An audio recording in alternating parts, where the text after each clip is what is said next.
Ya, untuk analisis menggunakan Smart PLS, yang pertama kita lakukan adalah persiapan datanya terlebih dahulu. Nanti bisa dibuka file ini, client 0906 data dan hasil. Nah ini ya, jadi data ini sebelum kita analisis menggunakan Smart PLS, kita harus rubah dulu formatnya ke dalam CSV. Nah, cara merubah formatnya seperti ini. Kita copy mulai dari FL1 sampai dengan DID6. Yang kita copy ini ya, nama dari kode indikatornya ini dan data penelitiannya. Seperti ini kita blok, kita copy, kita buat file baru. Klik kanan kemudian paste seperti ini. Oke, setelah seperti ini selanjutnya kita save file, save as, browse.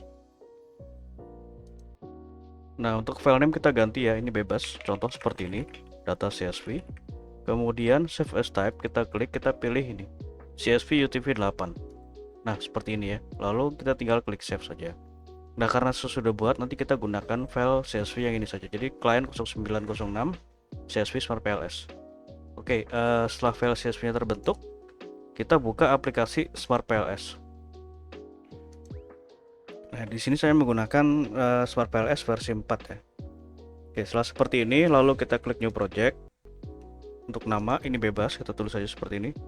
Contoh. Nah, selanjutnya kita masukkan data CSV yang tadi, ini ya, import data file. Kita klik. Nah, lalu kita masukkan CSV yang ini ya, client 0906 CSV. Nah, ini ya. Lalu klik open. Nah, lalu import ya. Kita klik import. Sebelum kita import, kita rubah dulu karena di sini ada jawaban yang ada hanya dua kategori, yaitu 1 dan 0. Nah, ini kita rubah dulu ke dalam formatnya, itu ke dalam metrik ya, karena ini kan bentuknya binary. Nah, kita rubah dulu ke dalam metrik. Nah, untuk berubah dalam metrik, kita pilih ini ya. Nah, kita klik ini bulk change, kita klik. Nah, scale kita klik, kita ganti ke metrik, lalu apply. Nah, ini sudah terganti metrik seluruhnya, lalu klik import. Jadi kalau misalkan itu tidak diganti ke dalam metrik, ini tidak bisa dianalisis datanya. Nah, ini adalah tandanya data itu sudah masuk ke dalam aplikasi Smart PLS. Ini kita bisa back, lalu kita create model. Kita klik model, model type. Nah, kita pilih PLSM, model name ini kita bebas ya. Klik save. Nah, selanjutnya kita masukkan indikator ini ke dalam lembar kerja Smart PLS. Masukkan indikator ini harus sesuai dengan kelompok variabelnya. Nah, seperti ini ya. Ini adalah kelompok variabelnya. Nah, kita masukkan seperti ini. Jadi FL ini ya. Jadi FL1 sampai dengan FL8. FL1 sampai dengan FL8. Nah, ini posisinya memang seperti ini ya. Kadang ada yang terbalik-balik seperti ini karena memang itu dari aplikasinya.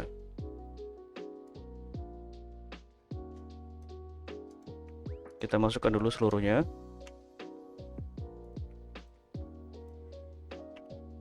Nah, lalu kita beri nama.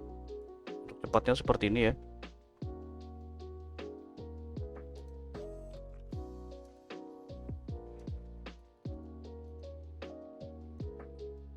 Nah, kita double klik.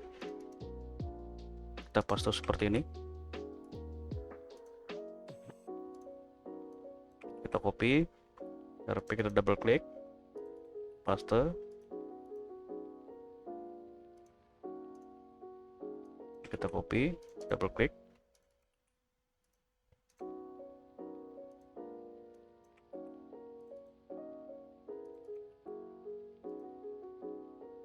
Nah, setelah kita beri nama, lalu kita susun sesuai dengan ini, sesuai dengan hipotesis yang ada. Seperti ini ya. Jadi seluruhnya ini menggunakan hipotesis langsung. Oke, cara menyusunnya seperti ini. Nah, ini kan posisi indikatornya ini ada di sebelah kanan ya. Kalau misalnya kita ingin merubah posisinya sebelah kiri, kita tinggal klik ini, tinggal klik menu indikator yang ada arah panahnya ini. Kalau kita klik seperti ini, nah ini akan berubah sesuai dengan arah panah yang kita klik ya. Seperti ini. Jadi untuk gambar model ini sebenarnya bebas ya, tidak harus persis sama. Namun yang terpenting itu adalah garisnya nanti. Jadi garis dari pengujian hipotesisnya itu harus sama dengan apa yang ada di teorinya. Oke, seperti ini. Lalu kita konekkan dengan menu ini, connect ya. Jadi X1 ke Y, X2 ke Y, X3 ke Y. Nah, setelah seperti ini lalu kita save. Oke, selanjutnya adalah kita lakukan pengujian. Nah, ini ya. Outer model. Jadi outer model di sini kita uji menggunakan metode PLS algorithm.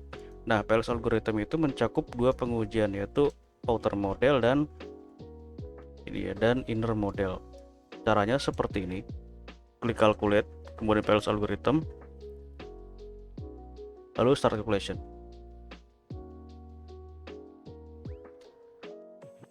Nah, ini adalah hasil dari pengujian PLS algorithm. Jadi hasil ini kita bisa save ya, yaitu ada dua cara. Kita save dalam aplikasi Smart PLS atau kita bisa save di luar dari aplikasi Smart PLS. Kalau kita misalkan ingin save di dalam aplikasi Smart PLS, kita tinggal klik ini, save. Seperti ini contohnya, PLS algorithm. Nah, create.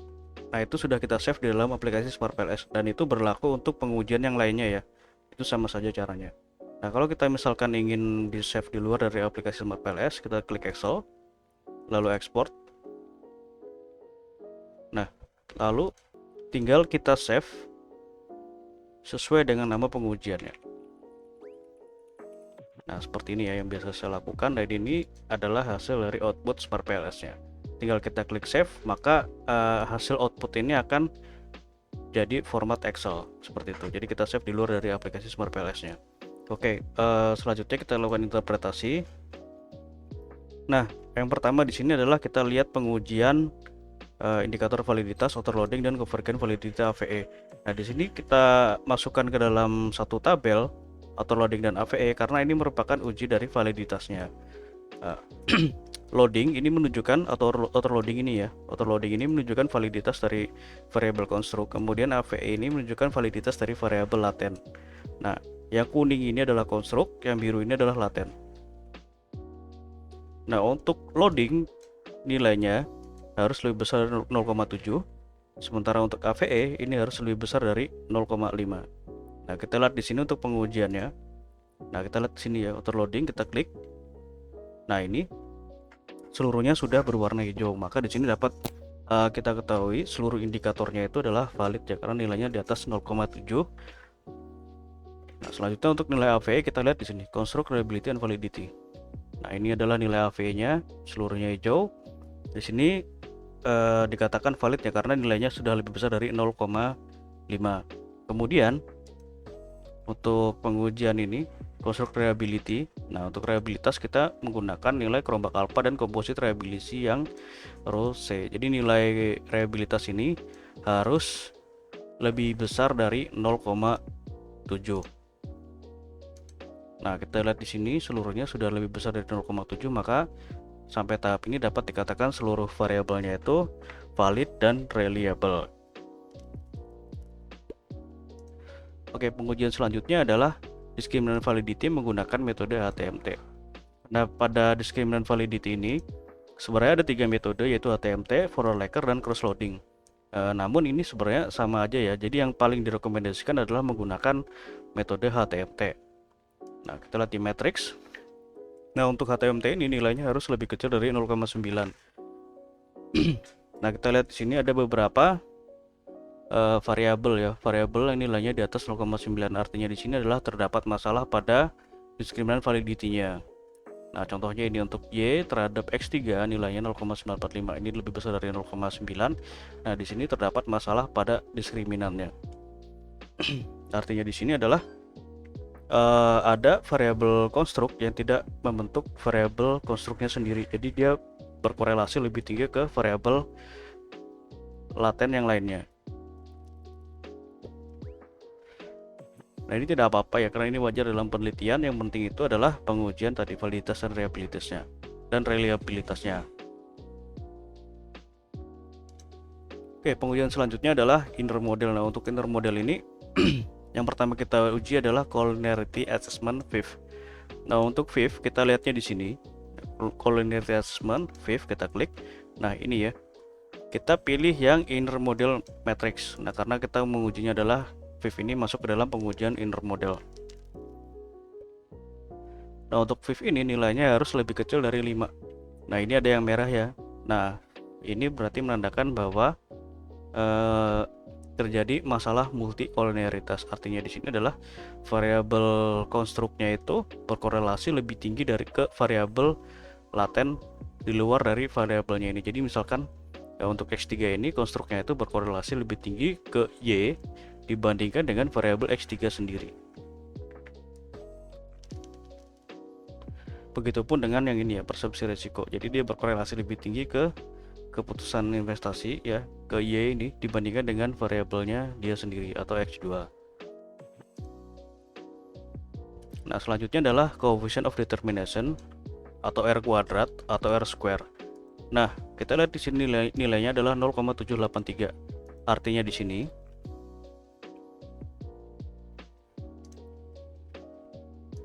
nah ini ya 0,783. Artinya variabel X1 sampai dengan X3 mempengaruhi sebesar 78,3%, sedangkan sisanya itu dipengaruhi oleh variabel lain di luar dari model penelitiannya. Nah, selanjutnya predictive relevance atau Q kuadrat nanti kita lakukan ya. Kita ke sini dulu ke fxs atau F square. Nah, untuk F square ini sebenarnya sama ya. Jadi menguji besaran pengaruh variabel independen terhadap dependen, namun ini secara individu. Nah, kalau tadi kan secara berkelompok atau secara bersama-sama, dan ini secara individu. Jadi bagaimana besaran pengaruh variabel X3 terhadap Y, X1 terhadap Y, dan seterusnya. Nah, kita lihat nilainya di sini ya, F square. Nah, ini R square ini F square. Nah, F ini untuk X3 terhadap Y nilainya adalah 0,195. Nah, 0,195 ini kita lihat di sini ya, dia itu memiliki fxs yang sedang, jadi pengaruhnya itu masuk ke dalam kategori sedang. Seperti itu ya. Untuk yang 0,021 berarti kan lebih kecil dari 0,15, maka itu pengaruhnya kecil, seperti itu. Nah, yang terakhir adalah uji hipotesis penelitian. Jadi kita menguji apakah terdapat pengaruh signifikan atau tidak ya antara variabel independen terhadap dependen. Nah, untuk pengujiannya, sebelum dilakukan itu kita uji dulu ini ya, Q square-nya, predictive relevance. Jadi predictive relevance ini menguji apakah ketepatan model ya ketika dilakukan penelitian ulang. Jadi bagaimana model ini memprediksi hasilnya, apakah sama atau tidak. Jadi semakin besar hasilnya maka akan semakin baik. Nah, untuk pengujiannya caranya seperti ini. Klik calculate, kemudian pilih menu blindfolding. Nah, ini ya tidak bisa kita langsung run, kita naikkan ke 8 seperti ini, lalu start calculation.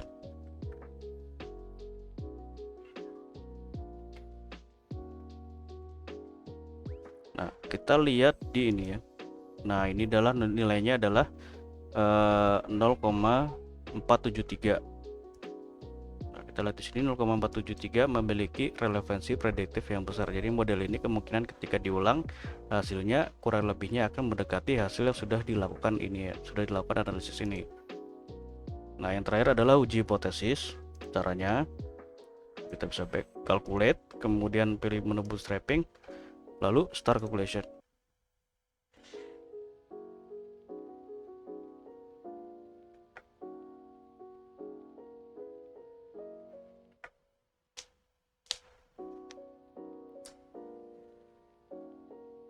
Nah, ini adalah pengujian hipotesisnya. Jadi kita lihat di sini nilai path coefficient. Nah, yang kita perlu perhatikan adalah nilai original sample dan p-value. Jadi original sample ini menunjukkan apakah pengaruhnya itu positif atau negatif. Kalau misalkan pengaruhnya positif, di sini tidak ada tanda minusnya. Nah, ini seluruhnya tidak ada tanda minus, maka pengaruhnya itu positif. Dan untuk p-value itu dikatakan signifikan jika nilainya itu lebih kecil dari 0,05 atau ditandai dengan warna hijau. Nah, contohnya ini ya. Untuk X3 terhadap Y memiliki pengaruh positif signifikan. maka hipotesisnya diterima. X1 terhadap Y memiliki pengaruh positif tidak signifikan. X2 terhadap Y memiliki pengaruh positif signifikan. Ya, ini ya untuk interpretasinya. Jadi seperti itu untuk pengujiannya. Jika nanti ada yang kurang jelas bisa ditanyakan. Terima kasih.